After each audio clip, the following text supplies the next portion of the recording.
Welcome to another episode of Management Unfiltered. My name is Kirk Teachout. And I'm Shelley, and today we are going to be talking about how to create buy-in with your team. And guys, I think that was one of the cleanest intros we've had yet. Yep. Now we just got to shorten the amount of time between us. But that's a little delay with the internet. You can't help it. One, let's just start in with this, Kirk. Like, what does buy-in mean to you? As far as like what we're talking about, when I say creating buy-in with the team, what do you first think of? Wow. Yeah, that was like playing like pitch with your dad. Yeah, I threw it to you and you just hammered it right back at me.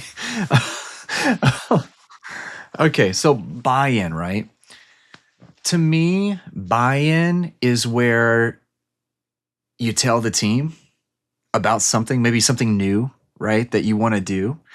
Maybe it's a new software or something, and they get excited about it. And they want to dive deeper into it and want to know everything about it so that way they can better support you as a practice owner or a manager, to where they're like, no, let me take the reins. Can I be a part of this, right? I think the biggest set of buy-in that we ever had was when we got a scanner for the first time. Yeah. Like, it was so funny because when we had the scanner, so we got the Prime Scan and the Prime Mail and the Speedfire, and we had that whole workflow, and we could do same-day crowns, which is amazing. But as soon as they started the scanner, the first patient, I think everyone abandoned their patients and came to the op and was just watching it, right? They were just like, this is so cool. You know, that's the kind of buy-in, and they're talking about it, all the time. Like, oh, well, we have this great new software. We have this great new, camera that can do this. You don't have to do impressions, all these things. They're able to just simply be passionate about it. And now you don't have the friction of having to drag them along. And like, did you do this? No. Well, why didn't you do this? This is a new thing. Like, we need to do this. Like, right? So getting the buy-in to me is reducing friction to the ultimate outcome of whatever you're trying to do in a very short but longer story. So I love what I just did to Kirk, guys. You didn't see the back end pre-recording when we're like, Kirk's like, hey, I came over the last few. Do you have anything you want to talk about? And I was like, hey, I actually just talked about this on a pre-recorded session. And I said, let's talk about team buy-in. And then we intro and I lob it right to Kirk to just put him on the spot with it, which was a lot of fun to do. So you're welcome, Kirk. I think that's very well said, though. Like, we talk about buy-in, like, without using the word teams are bought in, right? Like, we are talking about, we're pitching a product, we're selling to our team an advancement of our practice, a new technology, a new service of something fixing a pain point. But a lot of times teams don't like change. And I think that's the biggest part where you said, Kirk, we're talking about reducing the friction. Like, if we look at a car engine and it runs without oil, those pistons and the rings are going to blow because it's created so much heat and friction. It can only last for so long. So the better we use something to reduce the friction in the implementation, and I know you're smiling because I didn't use the word lubricate. but for lack of better words, using oil or some way to reduce that friction of your team not knowing the outcome of the implementation of what's coming, right? So we have to figure out, one, in our minds, what does it look like when our team's bought in? And Kirk gave us a great example of that excitement. There are certain things that we can create change in our practice where teams are automatically going to be super excited. Like having a scanner, the assistants are going to be like, dude, I don't have to take an impression anymore. Like, I'm sold. So there's a lot of things that you can do that will get a team where they're like, okay, I'm sold on this without even having to pitch something with them. But then there's a lot of other things like, hey, we're going to change credit card processors. We're going to change clearinghouses. We're going to change billing companies. We're going to change a practice management software. We're going cloud. People panic. And I think the reason we all panic with change is because of the unknown. And where we have to figure out is find the knowns and I believe we've talked on some of these in the past, is like find the knowns and address that with your team so we can say, okay, these are all the things that we know are going to be a pain point and that we can fix before we even start. These are the things that we're not sure of. And in approaching it in a system of that way and encouraging your team to give you feedback, because a lot of times it's like, hey, it's my way or the highway, which is fine. And Doc, you do have the ultimate decision if it's your practice because it's your money. And it can still be my way or the highway, but you can get feedback from your team of what are you nervous about? Why do you not want this? So that you can hear what their concerns are. Because a lot of times we don't give our team the opportunity to even give a rebuttal, that they don't even feel like they're involved in the decision making. Now, it's a little bit of like unfairness because ultimately they don't have any say in that decision. But at the same time, the fairness of saying, I care to hear what you say doesn't mean it's going to alter my decision, but I at least care to hear what you're talking about, your pain point. So I know if you're frustrated with something, I know where that frustration's coming from. But there's a lot of intentionality, I feel like, that comes in with buy-in for your teams to understand and say yes and get excited and smile on the things that aren't scanners, the things that aren't pretty and shiny and super expensive that the team's super excited to use. Like a CBCT scanner. They don't really care that much, but they got to learn to use a new x-ray machine because that's what the doctor is now requiring you to do. And it's not so sexy to be putting someone in a CBCT because they're like, I've got a pano over here. Why don't we just do that? And they're not understanding.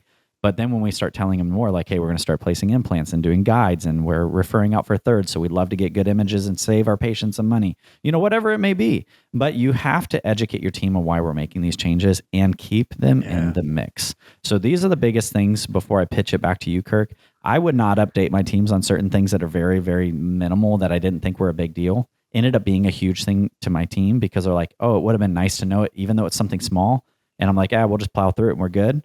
They're like, yeah, that would have been super helpful because of this. And I missed the mark on some things. So your ability to communicate through the change for your team to buy in is going to be the key player on whether or not they're truly bought in. Yeah. And I completely agree. I think that's where we miss the mark the most, which is a good feedback loop for sure, right? We do get the ultimate say as the owner, but still, like there is benefit to seeing other perspectives, right? Because they see things that you don't, but in the same sense, you see they don't see things that they don't. So there's a good quality to get a feedback loop there, and a bigger piece to that missing the mark is the perspective, right? So there's a typical framework that I use to when we're trying to get the team to buy in, which I have to do this with teams I don't ever meet, right? Which is very difficult. But framework that I use is, here's something that we're looking at, right? Here's how it benefits the patient. Here's how we're going to do it. And then here's how it benefits you. And I think that's a piece. Like there's one or two of those, that four framework of what we're doing, how it benefits the patient, what we're going to do about it, and then how it benefits the team, that I think we miss one or two of those. Now it's either the resources to actually implement it. Yep. Like, oh, hey, here's, a new AI X-ray software, right? Here you go. And then you walk off. Yeah. There's no resources as to how you're supposed to do it. What's the protocol? What are we looking for? And you just abandon them and hope that they figure it out. And then you're frustrated because they're not doing what you have already done the onboarding for, right? Yeah, 100%. So like there's training that you have to do. But then there's from the patient, like, this is how we're going to be able to help our patients with this new great software. Yeah. We're going to be able to diagnose better, treatment that we were missing prior. Yep. Here's how we're going to be able to get our insurance claims paid more efficiently because now we have better data to back it up. But to take it the step further, how does it benefit the team? Okay, so this is how it benefits you. We're going to be closing more treatment, which we'll have a different episode on bonus systems. It's like if you're closing more treatment, then that means we're going to have a more productive schedule, which means that we're going to be able to get patients 100% healthy, which means we're going to be able to put more money into the pockets of our team. Give raises, do fun trips quarterly, take them to DS World, do whatever you're going to do, right? On top of that daily bonus or monthly bonus that you can do to really incentivize them to drive, patients to get that 100% healthy. So I think we missed that last mark for sure of getting the team to buy in because they don't understand. They just think it's one new thing that they have to do. You hit the nail on the head because anytime, like, we're really good at implementing all these fun things, and it's like you go into some of these practices and you're like, all right, well, we go in to talk to patients for this. We email them through that. We take pictures through this. We log onto this. When they call, this pops up. And then I message them back through that pop up. And then I copy and paste that and put that in their chart. And you look at all these things and you're like, good God, how many softwares are you using? And this is why our team hates their jobs. And this is why they hate change, is because it's like, there's the 400th software that we're using in this practice, or we're not implementing well enough and utilizing it well enough because we didn't even worry about team buy-in. We just bought it and forced it, and now it's not being utilized well. Like, docs, if you're listening to this, when you create buy-in with your team and they're excited about it, you're going to get the most bang for your buck because they're going to be using what you're buying. And then your patients are going to actually experience the patient experience they should be having, like a great one, because your team is not as tied up. And this isn't to any specific product. It's just a statement of fact. If your team is excited about what you're bringing in, they're going to use it. And it all comes to, hey, I want to make your job easier. I want to make it more efficient. Exactly. And with the team buy-in, there are second and third consequences to that, right? Good consequences of now we have the team bought in. And since the team is passionate about it and bought in, now you're going to get the patient buy-in. So if you're not getting as much patient buy-in, like for instance, if we're trying to get the team to buy in on this new treatment acceptance verbiage that we're using, it's like if you can't get the team to buy in on how to do that, then your treatment acceptance isn't going to go up and it's all going to be on your shoulders. Versus if you get the team to buy in because it directly affects them, then the treatment acceptance is going to go through the roof because now they're doing exactly what they need to support you as a doctor and practice owner. So that way more treatment gets scheduled. The other thing that we create buy-in isn't just like when we're bringing in a new product, though. And I think this is like a big part of where, like I taught in this course, was like creating buy-in starts way sooner with the experience that your team has at the office.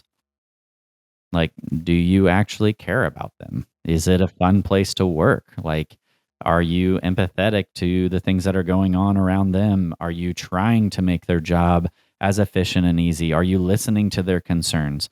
A lot of times the buy-in comes by having good leadership and being a good manager or being a good doc, that you're saying, hey, like, this is my practice, but I want to grow with you. I want our team to be the best they can possibly be. How can you join in here and grow with us? How are you bringing something to the table of the practice and actually caring about what they say, what they do? So not just with the product, but actually leading them in the practice and being a genuine and authentic, good human being is the best. Honestly, that's one of my favorite ways I met my team at that level, like, and saying, hey, this is what I'm thinking about doing. Once I learned that this is the way to do it, say, hey, would this make your job easier? They're like, if it works, yes, it would be awesome. Why don't you come take a look at it? Why don't you hop in the demo with me and bring a hygienist in and looking at AI imagery and say, hey, what do you think about this? And they're like, if it works like you just showed me, yes, this is awesome. All right, tell the other hygienists about this, why I'm working on getting some more information. And meeting them where they're at and saying, hey, like, I'm trying to look out for you and give you some clarity. If you bring them along for the ride, right? I mean, obviously, like there's some balancing to this, depending on what it is. But if you bring them along for the ride, then that is the best way to empower them, right? And we've talked about that multiple times. It's like they take more responsibility when they're part of the process, which is the next thing I want to talk about, which is as leaders, we have to consistently and constantly, it's not just one and done and now everybody gets it and it's good. We have to consistently and constantly sell the vision of the practice. You're going to have to do that with yourself when times are tough. You're going to have to sell it with your team, with your support system, all things with your patients. You're going to have to continually, on a daily basis, sell the vision of where you're trying to go. So that comes down to, how do we get buy-in for our new goals? We're at the end of the year right now, right? And for anybody listening to this, depending on when you're listening to it, next year or whenever, 10 years from now, because we'll still be doing this, is how do we get team buy-in now to set up next year's goals when they're lofty goals? So if you're trying to go from $1 million to 2 million or 8 million to 10 million, like whatever, size practice you are, what does that look like? So Zach, throwing it back to you now, how do we get the team to buy in now with numbers? And I think this is a touchy subject that a lot of owners stay away from because they don't like talking numbers with their team. But honestly, I feel like you're shooting yourself in the foot by not talking numbers. So how would you do this? Thanks for the hammer. So first, I'm going to go with a great quote from a Disney movie. It says, "Ain't no need to watch where I'm going, just need to know where I've been." From Tow Mater, the Wise. But in an aspect, it's a funny quote, and he's driving backwards, and he's like, Lightning McQueen's like, "How'd you do that?" And he's like, "Side view mirrors, I'll get you some and I'll teach you." Right? Like, one of the things we need to look at is where were we? Like, what did we accomplish this year? What was our goal this previous year? What were we aiming towards? And did we know what we're aiming towards? A lot of times, like you said, even in our practice, we didn't share a lot of numbers. There were certain things I did share. And it was really the resistance from the owners not wanting them to know because the numbers were so big, which is understandable. But you also have to get an aspect of saying, hey, like, getting some sort of balance for the team. If you want them to achieve a new growth, they have to know where they were. And if they don't have any metric or any baseline, right, to know what they started at, they don't even know if the number that you're giving them now is achievable. Like, if you're like, all right, guys, we need to do $9 million this year, it's like, well, what did we do last year? 2. And you're not even telling them you did 2. That is astronomical growth. But if you're saying, hey, we got to do $9 million, we did 7.5 last year, and we need to increase by $1.5 million. Now, if each hygienist produces X amount every single month, and this equates to, your perio percentage increasing by 5%, you're seeing an extra new patient every single week, and you have a treatment plan acceptance dollar rate that's going to rise by $100 per patient. Like, you give them tangible things and say, these are what we're wanting to do. And in this is what our plan is for next year, is to hopefully give cost of living raises for everybody at a 5% rate. And your bonus system to be increased, or whatever it is, you have things that are built into this package where they say, okay, they're asking me to do X. This is where the practice is going. This is why the practice is going this way. This is what we're trying to achieve. And here's my cut. And I feel like if we go into a manner of them understanding, most of the time what we end up having is an office manager that's driving the ship, and you're trying to push so hard, and you're individually writing a plan for each person because they don't know the numbers. So you're like, okay, well, I need you to do this, and then I need you to do this. Whereas you could have a full team meeting and saying, this is what we accomplished this year.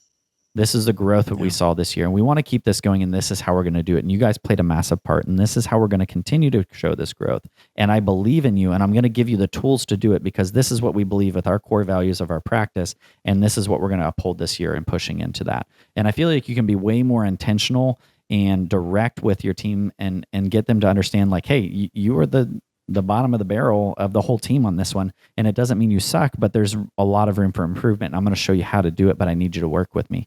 And if they're not willing to get on board, then your weakest link is the one that's the lowest producing and not willing to do what you're implementing, and say, you know what, maybe I do need to find a new person in this position in order to get my office where the direction's going, because you don't align with our values and our vision of where we want to be.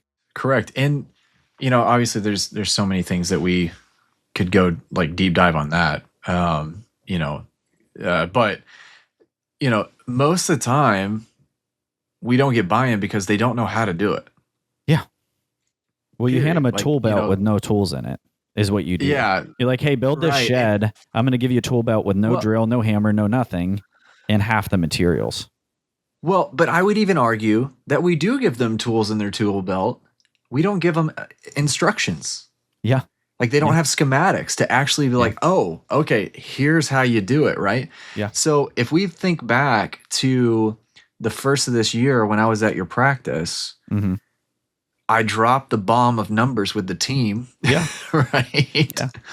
Yeah. But the way I go about it is we have the goal, Yeah. right? And we reverse engineer it down to the day. Yeah. And then we reverse engineer the day down to the provider. Yeah. So, we threw out a lofty goal that is like 3 million above what you guys have ever produced or collected. Yeah. But then when we broke it down based off the doctors and the hygienists and all these things, I was like, do you guys see how that's possible? Yeah. And they were like, yes. I was like, do you think we can do that? Yes. Like I think the assistant, or no, the front office person that was right beside Jonathan was just like, oh yeah, let's do that. Yeah. Right. It's like, but that's the light bulb moment, right? Yeah. That's where the buy-in comes in. Yep. Because it's like, oh, this is actually achievable. But we didn't give them the instructions, or as my kids say, the constructions to actually create something that makes sense, right? To where this is what you do, this is what you do next, this is what you do next in order to make that shed, right? So for simple numbers, if you're at wanting to collect $1 million and you want to take 5 weeks off, okay, a year, then you reverse engineer that down to the month and then the day. And the day you only have to produce or collect, or no, let's just say produce around $10,000 a day. Okay. Actually, a little less than that, but we'll just do easy numbers. So $10,000 a day. Well, if you have 2 hygienists per doctor, okay, they should each be producing, the hygienist, $1,500 a day. That's $3,000 minus the 10. That's $7,000 left for the doctor to produce. And then you just, okay, what does it take procedure-wise to get to that $7,000? Create the schedule to hit that $7,000. We have 4 crowns. That's roughly $5,500. We fill it in the gaps with fillings and extractions. That's right up at $7,000. Then you have a couple emergencies to fill in the gaps if something falls off. So, like, when you just break it down to we're building everything towards these goals, then they're like, oh, okay, I see it. Because beyond popular belief, seeing is believing. Yes. Seeing is believing. And that's the thing, is giving tools, like you said, that make it not believable, but attainable, right? Like there is a lot of times we push out these goals and trying to get buy-in with our team, but we don't give any, like you said, instruction or even breakdown of like what that looks like per day. So you see this big number and you're like, there's no way. There's no way. And that's one thing I liked to do with my team, because I'm like, we had so many patients. We saw 160 patients a day between both sides. And it's like, there's no way we can get all this done. I'm like, yes, you can. You do this, you do this, you do this. And that's only a third. And they're like, oh, well, that one person was doing it all. And I'm like, no, like if that one person's out, you're screwed. Like you need to be able to understand the constructions on how to do this.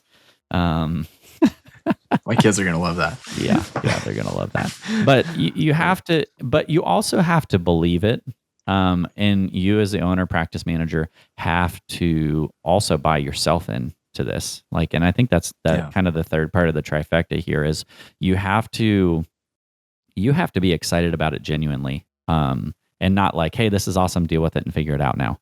Because I see a lot of that, like now with transitioning over and you get office managers on with our product and then the doc's like, well, I don't need to know about any of this. And I'm like, yes, you do. You need to know about all of this because this is the financial backbone of your practice. So let's get on a call and we're going to dig deep because you need to know exactly what's going on. And quite frankly, that's the biggest part. If you're not bought in yourself and you're just passing the torch and saying, hey, handle this, I like it, but I want you to do all of it, like it's not going to work. And explain to the team why you're excited about it. Go ahead, Kirk. For sure. Well, and that's what I was going to say was definitely explaining to the team why you're excited about it, because if you don't believe it, it's not going to happen. I tell people that all the time. It's like, if you don't believe coaching is going to work, it's not going to work. Period. Right? You have to believe that it's going to work. Otherwise it never will. So, and this is another thing that I say all the time is I like to train you how to fish, not fish for you. I love to fish. I know you love to fish, and we will fish together soon, sometime next year. But still, I say that because, like you were saying just a second ago, it is super important for the owner and or the doctor, whoever is in charge of that operation, to understand what's going on in the practice. They don't have to know the specific details, but they do need to know what's going on so that way they know how to keep people accountable. If they don't know what's going on, then there's no way to keep these people accountable on the new stuff you're trying to implement. And then you've paid for this thing, and then it falls by the wayside. So if you have a coach or consultant, you don't want them to always be just training your team. This is my philosophy of just training your team while you're not even on the call, or, you have no clue what's going on. And then now that coach is gone, and then these team members start falling by the wayside to their old habits, but because you have no way to keep them accountable to what was being taught. So that's the reason why I like to fish or show you how to fish, right? Instead of fish for you. And do I do team trainings? Yes, I do. But the doctor at least understands what's going on. Yeah, 100%. And I think a lot of times too, when you take a hands-off approach, there ends up being a lot of things that are swept under the rug that have no idea what's going on. Like your collection percentage, insurance, and patient. Like there are so many times I see practices that you have hundreds of thousands of dollars that you don't even know about that's due to you because you've taken that hands-off approach and you're not bought in yourself. So please, please, please do the due diligence to really know your practice and know your team. And like Kirk said, keep them accountable. And it's not to be a dirtbag and be rude or a douche to them, but like it's more of like, hey, I care about my business and I want it to be successful and profitable. So I want to make sure that you guys are doing what you should be doing. And accountability is the biggest thing that you cannot let up on. And there's a way to do it to where your team doesn't feel like they're micromanaged. So just know that you have that obligation if you want to be successful to keep your team accountable. For sure. And, again, going back to what we initially started with, right? So getting buy-in is reducing the friction to the ultimate outcome. Yeah, 100%. So you need to be able to keep the oil in your engine, the engine of your practice, right? No, don't say oil. Oil. You got to keep the oil in your engine, and you got to maintain it. Yeah. You can't just put it in there and then hope that it just continues. You've got to do maintenance on it ever so often. We do monthly meetings to try to circumvent this to where things don't fall by the wayside, where, once a month, it's a small topic. It's not this gargantuan half-a-day meeting. It's an hour meeting over a lunch where we buy lunch, we bring everything in, and then we just go over one thing. And it seems insignificant, but when you can do small maintenance things throughout the year, it makes the big meeting, maybe at the end of the year or whatever, for the next year, way simpler and easier. Once you start implementing this in all aspects of the practice, though, you will start realizing how much simpler it is to run your day-to-day at a higher level, on an elite level, to where your practice is producing 30, 40, 50% more than it was, and your team is happier. and your bottom line is healthy. You've got good cash flow and great EBITDA in your practice. And you really, like, if you really think about this, it's the way you approach it and going in and talking to your team from the beginning of what you're wanting to do, where you're wanting to go, and how you're wanting to do it, and make it attainable for your team, for them to understand. Because quite frankly, the way we do it is wrong, and your team is in blind, and there's not a lot of direction of how or where or when to do any of this. And this is why we fail and why we're frustrated in dentistry, is we've done it to ourselves.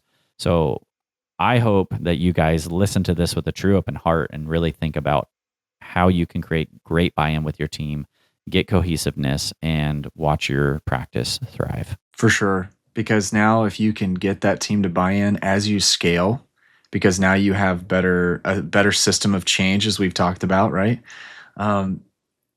As you scale, it gets simpler, not always easier, but it gets more simple, and honestly less chaotic if it is not too crazy to begin with. So if you have the right foundation, it's way easier. There's that analogy of, if a plane starts in California, goes to New York, and it's 1 degree off, it's going to be hundreds of miles off its course, right? Once it gets to where it needs to go. So if you can tighten these up on the front end, then it makes getting the team buy-in later on too a lot easier, and even more simple, for sure. Well, Zach, as usual, I'm going to end it. It's been a great episode, and make sure you hit the YouTubes, guys. I'm not seeing 5-star ratings. I need you to hit there's 5-star ratings. I just need 5-star ratings with comments. I need comments from you guys to see what you guys want to hear. Okay. We're coming out with these just based off of what we come in contact with all the time. That's okay. And I guess we can also say we're going to be at PodFest, right, in January, for anybody who's there. We would love to see you guys at PodFest. Hopefully we're going to do a live pod. That'll be a lot of fun. And we're looking to do some more live podcasts at a city near you next year. We're working on that, so hopefully that'll be fun. But Zach, is there anything else that we need to talk about? No, just hit the comments. Go in the group, find Kirk through at Kirk Teachout on Instagram, or Dental Office Manager Leadership Network. And seriously, hit us up, DM us, put posts in the groups, post in Instagram, wherever you want, and say, hey, Management Unfiltered, I want to hear this. What are your thoughts on this? Tag us in posts, get us involved. We're here for you to be a resource, and we love what we do, and we want to see you successful. And we want to share what's on our minds. There's nothing we want to shy away from and tell you that there's a secret sauce that nobody else can know about. Because one, that's a lie. And two, we're happy to share it with you. So we will see you guys soon on the next episode of Management Unfiltered. Come on, give me some.